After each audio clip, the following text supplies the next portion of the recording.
누가복음 1장 26절에서 38절까지 한 절씩 교독합니다.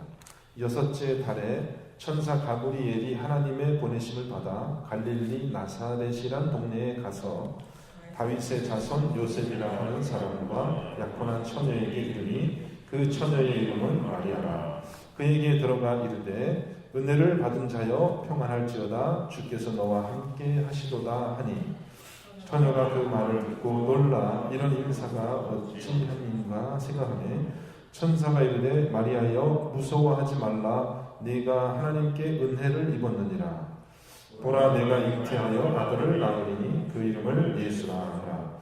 그가 큰 자가 되고 지극히 높으신 이의 아들이라 일컬어질 것이요 주 하나님께서 그 조상 다윗의 왕위를 그에게 주시리니 영원히 야곱의 집을 왕으로 다스리실 것이며 그 나라가 무궁하리라.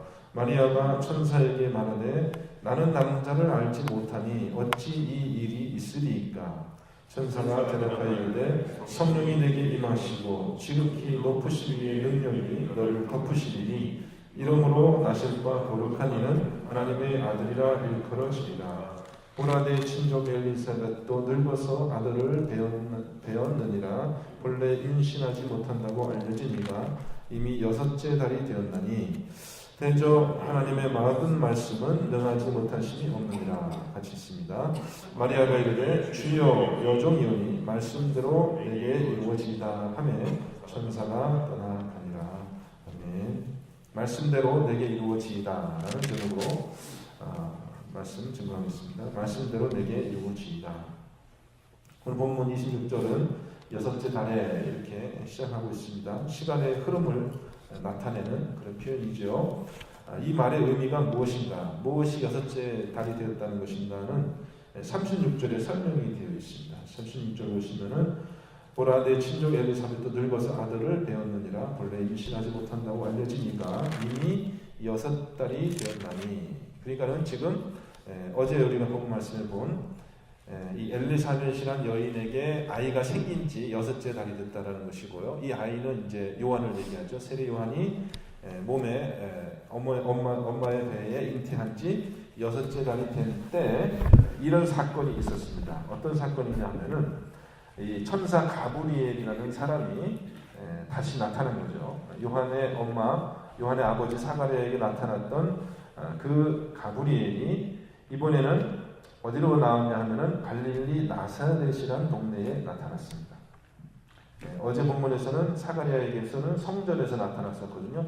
성전에서 사가랴가 분향할 때, 제사 드릴 때 그때 나타났던 이 천사가 이번에는 멀리 북쪽에 있는 갈릴리 나사렛이라는 동네에 나타나서 마리아라고 이름이 밝혀진 그 처녀를 방문합니다. 이 처녀는 누구냐? 27절 말씀에 보면은 다윗의 자손 요셉이라 하는 사람과 약혼한 처녀다. 이렇게 신분이 밝혀지고 있는데요. 유대의 혼인법에 의하면은 이 처녀는 지금 약혼한 상태인데 우리말로 번역하면 이것이 약혼이지만은 사실은 유대 사람들의 생각으로는 이것은 결혼하고 똑같은 것입니다. 근데 결혼이 두 단계로 이루어져 있어요. 첫 번째는 뭐냐 하면은 신랑이 신부를 찾아옵니다. 신부 찾아와가지고 결혼이 성사된 것을 이제 확인하고 그래서 결혼 계약을 맺어요. 실제로 계약서를 작성하고 거기다 이제 사인을 하거든요. 그리고 이제 계약서의 내용에 이제 내가 결혼의 혼약금으로 얼마를 너에게 줬다.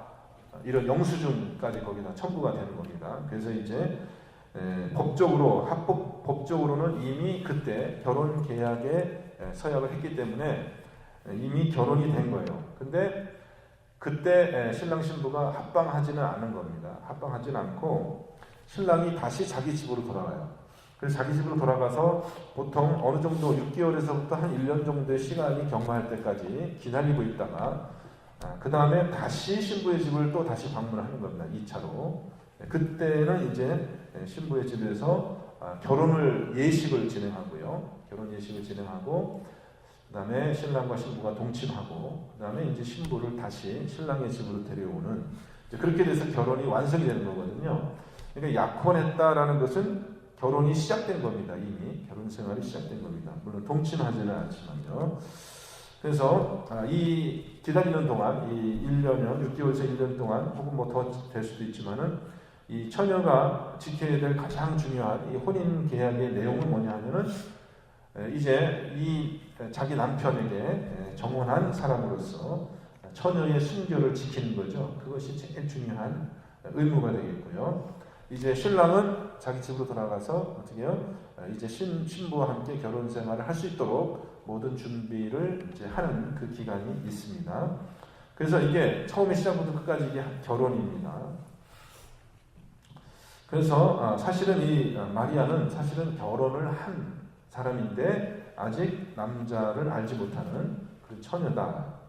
그런 상태로 이제 오늘 말씀을 보면은 잉태하는 그런 사건이 일어납니다. 그런데 남편 요셉과 또 이 마리아가 둘 다 사실은 이 사건을 받아들이기 참 어려운 그런 사건이죠. 그런데 남편 요셉은 어떻게 이 마리아가 자기의 약혼녀가 정혼녀가 아이를 가진 사건을 어떻게 요셉은 받아들였냐 하면은 오늘 본문 말씀에는 그게 없는데 마태복음에 그 과정이 이렇게 나와 있어요. 그의 남편 요셉은 의로운 사람이라 그를 드러내지 아니하고 가만히 끊고자 하여 이 일을 생각할 때에 주의 사자가 현몽하여 이르되 다윗의 자손 요셉아 내 아내 마리아 데려오기를 무서워하지 말라 그에게 잉태된 자는 성령으로 된 것이라. 뭐 지금도 이 사건은 믿기가 어려운 일이잖아요. 지금은 소위 우리가 얘기하는 무슨 그 인공수정 뭐 이런 것도 있고 그래서 과학적으로 왜 가능할까 뭐 이런 생각도 하게 되는데 처녀가 아이를 낳는다는 게 그때 당시로는 더더군다나 그것을 이해할 수 없었을 거고 믿을 수 없었을 거고 요셉이 생각할 수 있는 유일한 설명은 뭐겠어요? 이 마리아가 누구 다른 남자를 만나서 이렇게 음행을 했구나. 그래서 그것을 징계하고 사람들에게 드러내서 벌을 줄 수도 있지만 이 요셉이 성품이 의로운 자, 남을 불쌍하게 여기는 그런 마음이 있었던 사람 같아요. 그래서 그거를 드러내지 않고 조용히 그냥 이 결혼 그 계약을 취소할 마음을 먹고 있을 때 그때 이제 주님의 사자가 천사가 다시 요셉의 꿈에 나타나서 이렇게 설명을 한 겁니다. 그를 데려오기를 무서워하지 마라. 데려온다는 것은 이제 결혼을 해서 집을 데리고 오라는 거죠. 그에게 잉태된 자는 성령으로 된 것이라.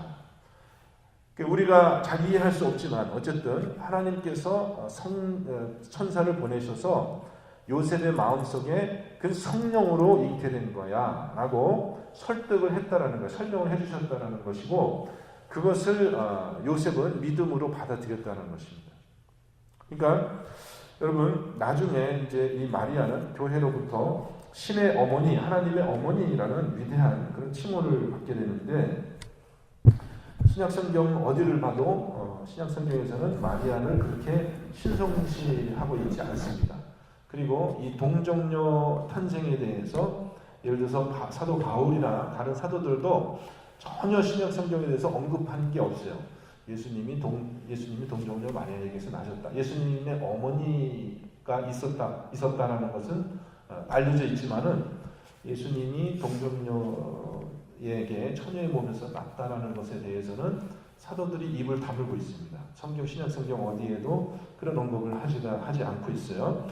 이것이요. 근데 생각하면 생각할수록 교회가 우리가 사도신경에 고백하는 것처럼 예수 그리스도께서 동정녀 마리아의 몸에서 나셨다라는 그 아주 심오한 그런 하나님의 그 섭리를 교회가 이해하는데 오랜 시간이 걸린 겁니다. 그만큼 이것에는 이 사건은요, 예수 그리스도가 처녀의 몸에서 나셨다라는 사건은 그만큼 믿기 어려운 일이면서 동시에 거기에 하나님의 어떤 위대한 계시가 담겨 있다. 이제 그렇게 교회가 이해하게 되었습니다. 자, 초자연적인 기적을 전혀 믿지 않는 그런 사람들이 오늘날 많이 있죠. 불신자들 중에. 그런 기적 같은 것은 없다. 모든 것은 다 우리가 눈으로 보는 현상 속에서 설명이 되어져야 되고 과학으로 이해가 되어질 수 있다라고 믿는 그런 사람들이 많이 있어요. 그런 사람들에게는 이 예수님의 동정녀 탄생은 이건 절대적으로 이거는 일어날 수 없는 일이고 역사적인 사실일 수가 없는 거죠. 이것은 만들어진 이야기 혹은 고대에 흔히 우리가 볼 수 있는 탄생 신화, 우리 그 나라에 또 그런 탄생 신화가 많이 있잖아요. 단군 신화도 있고 신라의 선조의 박혁거세는 아래서 태어났다 그러고 등등. 그런 이제 만들어진 이야기라고 다 생각하겠고요. 좋게 이해하려고 이제 생각한다면은 옛날에 그리스나 로마의 신화 같은 것을 보면은 그 신과 하늘에 있는 신과 땅에 있는 여인이 동침하여서 반신 반인, 사람도 아니고 신도 아닌 그런 사람께 존재가 태어나는 그런 신화와 하등 다를 것이 없다라고 생각할 것입니다. 그러니까 영적인 세계를 모르고 눈에 보이는 것만 믿는 사람들에게는 그 설명 외에는 다른 설명이 있을 수가 없어요. 그런데 어제도 우리가 살펴본 바와 같이 누가는 의사고 굉장히 치밀한 사람이었고 생각이 논리적인 사람이었고, 지금 누가는 누가복음을 기록할 때 이것이 분명히 있었던 역사적인 사건으로, 역사로 이것을 기록하고 있었기 때문에 누가는 지금 예수님이 처녀의 몸에서 태어났다고 믿는 겁니까? 아니면 이것이 신화라고 만들어진 이야기라고 생각하는 겁니까? 누가는 이것이 분명히 인간의 역사상에 있었던 사건이라는 것이에요. 예수님이 분명히 9달 동안 어머니 마리아 속에 있다가 고통과 함께 태어나서 인간으로 이 세상에 오셨다라는 것을 누가는 분명히 믿고 그것을 이야기하고 있습니다. 근데 첫 번째 그것을 예수님의 동정녀 탄생에 예수님이 동정녀 몸에 나실 것을 처음 그 소식을 전해들은 사람은 마리아였죠. 물론 오늘 말씀에 천사 가브리엘이 나타나서 얘기를 했는데 마리아 자신도 그걸 믿을 수 없는 거예요. 그래서 그것에 대해서 누가가 아니라 가브리엘 천사가 이제 또 설명하는 겁니다. 그것이 이제 34절부터 이제 대화가 있습니다. 마리아와 천사의 대화를 한번 보겠습니다. 34절. 마리아가 천사에게 말하되 나는 남자를 알지 못하니 어찌 이 일이 있으리까? 천사가 대답하여 이르되 성령이 내게 임하시고 지극히 높으신 이의 능력이 너를 덮으시리니 이러므로 나실 바 거룩한 이는 하나님의 아들이라 일컬어지리라. 보라 내 친족 엘리사벳도 늙어서 아들을 배었느니라. 본래 임신하지 못한다고 알려지니라. 이미 6달이 되었나니 대저 하나님의 모든 말씀은 능하지 못하심이 없느니라. 우리 37절만 같이 한번 읽어보겠습니다. 대저 하나님의 모든 말씀은 능하지 못하심이 없느니라. 이거예요. 이것이 누가가 찾은 답이에요. 어떻게 처녀가 아들을 낳을 수 있느냐? 어떻게 남자를 알지 못하는 여인의 몸에서 아기가 태어날 수 있느냐? 어떻게 그런 일이 있을 수 있느냐?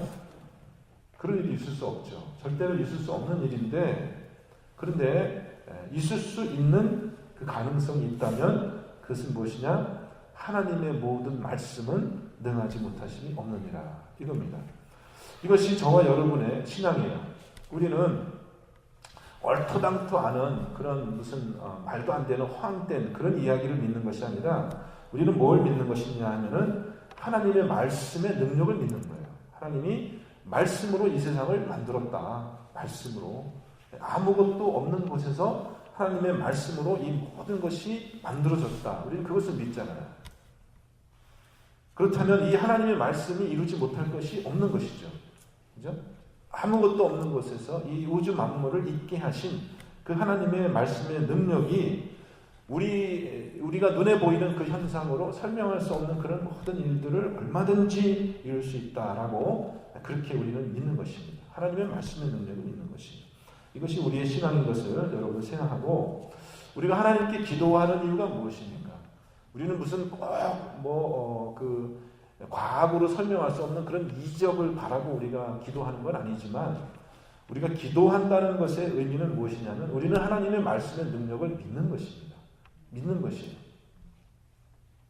그래서 하나님이 우리의 기도를 통해서 얼마든지 초자연적인 이적을 일으킬 수 있다고 우리는 믿습니다. 가브리엘은 마리아에게 한 가지 증거를 제시하는데, 어떤 증거냐 하면은 늙어서 임신하지 못한다고 알려진 엘리사벳에게 아기가 생긴 지 6달이 되었다라고 얘기하는 거예요. 자, 그러면 여러분 우리가 안 믿는 사람의 입장에서 봤을 때는 어떤 게 더 있기 힘든 일이에요? 늙어서 아이를 뵈지 못하는 여인에게 아이가 생긴 게 더 믿기 힘든 일이에요? 아니면 처녀에게 아이가 생긴 게 믿기 힘든 일이에요? 믿지 않는 사람의 입장에서 봤을 때는 어떤 게 더 어려워요? 예? 예. 늙어서 아이를 못 뵈는 사람에게 아이가 생긴 게 더 훨씬 어렵죠. 훨씬 어렵죠, 그게. 그죠? 이 사람은 이미 임신할 수 있는 그 시간이 지난 사람이에요.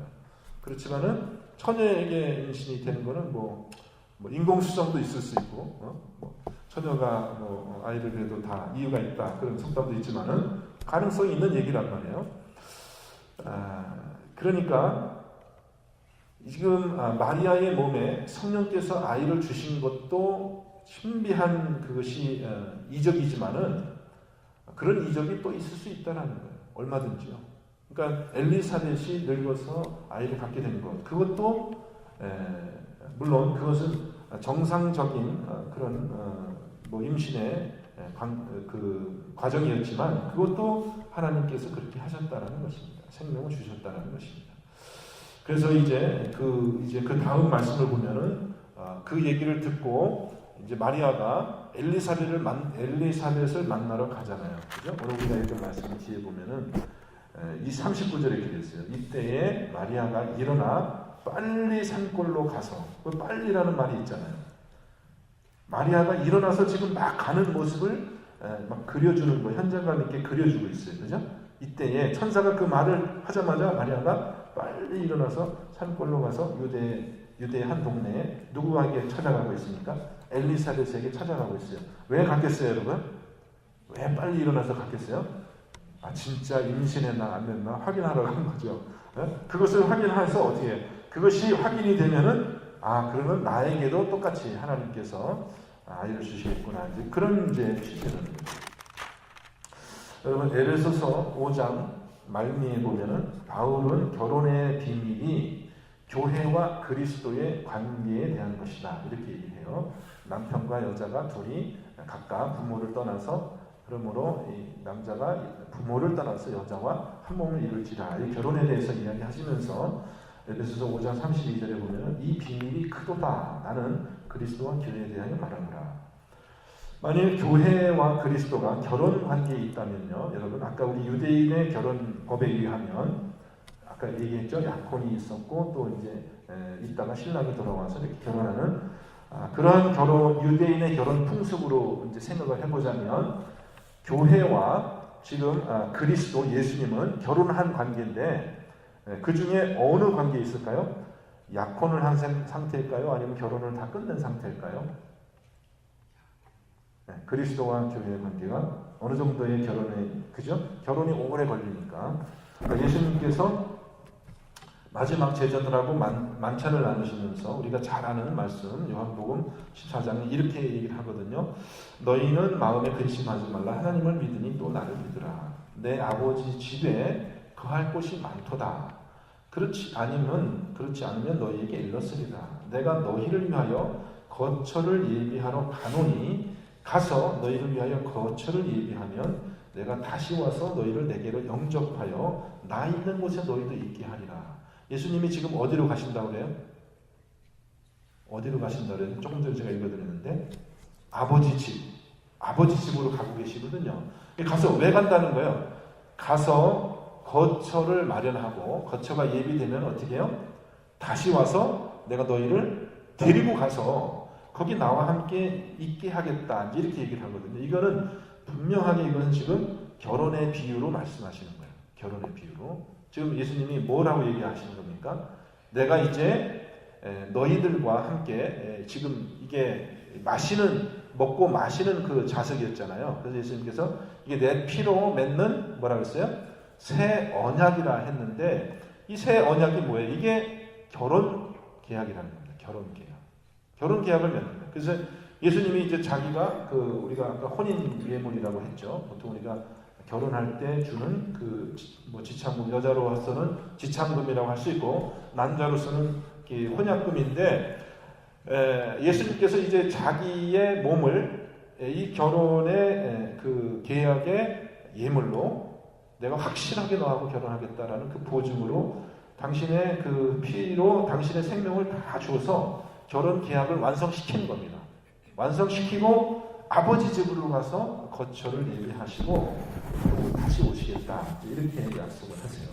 이거는 분명한 결혼의 비유를 지금 통해서 얘기하고 있는 것이고, 지금 그렇다면 우리 그리스도의 교회는 이제 예수님과의 그 결혼이 완성될 그 날을 기다리고 있는 그런 신부의 입장이라는 것이죠. 그럼 아까 얘기한 것처럼 신부에게 결혼을 약속한 신부에게 요구되는 가장 중요한 그 계약의 의무는 뭐냐면 자기의 몸을 거룩하게 구별하는 거예요. 자기의 몸을 순결하게 지키면서 혼인의 그날을 기다리고 있는 거 있잖아요. 그것이 바로 우리 교회의 지금 형편이고 우리 교회가 주님과 맺은 그 약속이라는 것입니다. 그런데 남자를 알지 못하는 처녀에게 아기가 생긴 것이 아주 신비로운 생각인데, 이적인데, 이것은 그저 그 하나님의 아들이신 예수께서 아주 초자연적인 방법으로, 신비로운 방법으로 이 땅에 나타나셨다라는 어떤 하나의 이적을 이야기하는 것이 아니라, 이것은 이적이면서 동시에 아주 굉장히 아주 신비하고 심오한 그런 하나님의 계시며 경륜입니다. 이것은 교회가 어떤 존재인가에 대한, 마리아라는 그런 한 여인을 통해서 예수 그리스도의 신부인 교회가 어떤 존재라는 것을 보여주는 너무너무 위대한 이적이고 계시고, 동시에 이것을 통해서 교회의 미래가 이제 펼쳐지고 있는 것입니다. 제가 조금 자의적인 해석일 수도 있는데 여러분이 그냥 조금 이해하시고 들으면은, 계시록에 보면은요, 한 여인이 등장하잖아요. 한 여인이 등장하는데 그 여인의 형상을 어떻게 표현하면 해를 옷처럼 입고 달을 발에 이렇게 신고 머리에는 별을 쓰고 있는 그런 여인의 모습이 나타나고, 그 여인이 이제 아이를 해산하게 되어서 큰 소리로 아파서 부르짖는 그런 장면이 계시록의 말씀에 나오는데, 그 여인을 나중에 그 계시록에서 어떻게 해석하냐면 그것이 바로 교회로 해석을 합니다. 그 여인이 교회라 이렇게 해석을 하거든요. 그리고 그 여인이 낳는 아이는 장차 철장으로 만국을 다스릴 그런 권세를 가진 아이라고 했어요. 그 여인은 또 그 아이는 또 누구냐면 아이 예수 그리스도예요. 그리스도예요. 기름 부음 받은 왕 그리스도를 표현하고 있거든요. 근데 이 교회가 처녀의 몸으로 아이를 잉태하여서 그 예수 그리스도, 기름 부음 받은 그 그리스도를 낳는 그 계시록의 그 비유가 아주 제가 볼 때는 절묘하게 이 마리아의 잉태 사건, 동정녀 잉태 사건, 그 다음에 예수 그리스도의 성육신 사건을 잘 보여주는 그러한 비유로 이렇게 겹쳐서 이렇게 우리에게 보여진다는 것입니다. 하나님의 말씀으로, 우리 교회는 하나님의 말씀으로 예수의 생명을 잉태하여서 그 그리스도가 장성한 분량에까지 나타나도록, 그래서 우리가 이제 마지막에 부활하는 그 사건이 어떻게 보면은 우리 그리스도의 몸으로 우리가 부활하는 그 사건이 어떻게 보면은 해산하는 그것과도 비유가 될 수 있다는 것입니다. 참 그런 신비한 이런 교회의 운명에 대한 것들이 예수님의 이 탄생 사건에 그렇게 나타난 것은, 이것은 뭐 신비로운 어떤 하나의 참 그 신기한 이야기를 들려주는 것이 아니라 이것이 하나님이 이 교회를 만들어가는 그 위대한 계시다라는 것을 다시 한번 말씀을 통해서 제가 그렇게 이렇게 감동을 받게 됩니다. 자, 이러한 사건이 일어나기 위해서 이제 가브리엘이 이 처녀를 방문하여서 인사를 하죠. 은혜를 받은 자여 평안할지어다. 이 인사를 라틴어로 번역하면 이것이 아베 마리아가 됩니다. 그래서 이 천사가 이 마리아를 만나는 그 장면에 많은 영감을 받아서 많은 음악가들과 예술가들이 이제 노래도 작곡하고 이렇게 해서 아베 마리아라는 그 노래들이 우리에게 익숙한데요. 이렇게 이제 태어날 아기에 대해서 천사가 이렇게 소식을 전합니다. 보라, 네가 잉태하여 아들을 낳으리니 그 이름을 예수라 하라. 예수라는 말은 여호와가 구원이시다, 여호와가 구원하신다, 이런 뜻이죠. 그가 큰 자가 되고 지극히 높으신 이의 아들이라 일컬음을 얻을 것이요, 일컬어질 것이요, 주 하나님께서 그 조상 다윗의 왕위를 그에게 주시리니 영원히 야곱의 집을 왕으로 다스리실 것이며 그 나라가 무궁하리라. 여러분 이 말씀을 들으면서 우리는 이것이 하나님께서 다윗에게 주신 약속이다라는 것을 또 기억을 해야 됩니다. 하나님께서 다윗에게 내 후손인 솔로몬을 내가 왕으로 삼아서 영원히 견고하게 하겠고 내가 그의 아버지가 되고 그는 내 아들이 될 것이다. 이렇게 약속을 하시거든요. 그 다윗에게 주신 그 약속이 오늘날 이 예수 그리스도를 통하여서 동정녀 마리아에게 나시는 예수 그리스도를 통하여서 그 약속이 이루어질 것이며 이 아기의 나라가 영원히 견고하게 설 것을 이제 이야기하십니다. 자, 뭐 할 말이 너무 많은데 왜 하나님께서는 굳이 처녀 마리아의 몸을 빌려서 오셔야 하셨는가? 왜 굳이 이런 방법으로 하나님이 이 땅에 오셔야 되겠는가? 그러니까 오실 이 그리스도께서 사람이시며 동시에 하나님이신 두 성품을 갖기 위해서 우리 인간의 보통의 생육법으로 오지 아니하시고 아담의 혈통에서 단절되셔서 죄 없으신 몸으로 오시기 위하여 이렇게 하나님의 무한한 지혜와 성령의 능력으로 동정녀의 몸에 나셔야 됐다. 이것이 이제 나중에 교회가 가지고 있는 설명입니다. 근데 이것은 정말 계시 중에 계시라고 하지 않을 수 없습니다. 이 아이의 신분은 기름 부은 왕이며 하나님의 아들이며 이 아이의 나라는 영원한 나라다. 그래서 우리가 이 아기를 우리는 하나님이다 이렇게 고백을 하는 겁니다. 하나님이다. 인간의 몸을 입고 오신 하나님이다. 이렇게 우리가 고백하는 것이고 그렇게 우리가 사도의 신경으로 우리의 신앙을 고백합니다. 여러분 이 하나님이 육신으로 태어나는 것을 믿게 하기 위해서 우리에게 꼭 필요한 것이 뭐예요? 성령의 계시가 꼭 필요한 것이죠. 아니면 우리가 절대 이것을 믿을 수가 없어요. 나중에 마리아는 그 가브리엘의 천사의 소식을 듣고 어떻게 고백을 합니까? 오늘 말씀 끝에 보면 그렇게 되어 있죠. 마리아가 이르되 주의 영혼이오니 말씀대로 내게 이루어지이다. 말씀대로 내게 이루어지다. 이렇게 하면서 믿음의 고백으로 이 이야기가 끝이 납니다. 저와 여러분도 정말 예수님의 이 탄생의 그 소식을 우리가 듣고 믿는다라고 고백하지만 정말 하나님의 말씀이 우리에게 그렇게 믿어지고 하나님의 말씀의 능력으로 우리가 정말 이 예수 그리스도의 몸된 그 교회의 이론이 된 것, 또 이 예수를 통하여서 우리에게 하나님의 크신 구원이 이루어진 것, 여러분이 정말 그 말씀으로 믿고 그렇게 신앙 고백하는 오늘 귀한 하루가 되시기를 주님의 이름으로 축원드립니다. 같이 기도하겠습니다. 하나님, 도저히 인간의 상식과 인간의 생각으로 헤아릴 수 없고 믿을 수 없는 그 일들은 하나님은 말씀으로 이루어지십니다. 그 2000년 전에 처녀 마리아가 고백했던 것처럼 아버지 하나님, 지금도 하나님께서 말씀으로 우리 가운데 역사하신다면 하나님 우리가 믿겠습니다. 순종하겠습니다.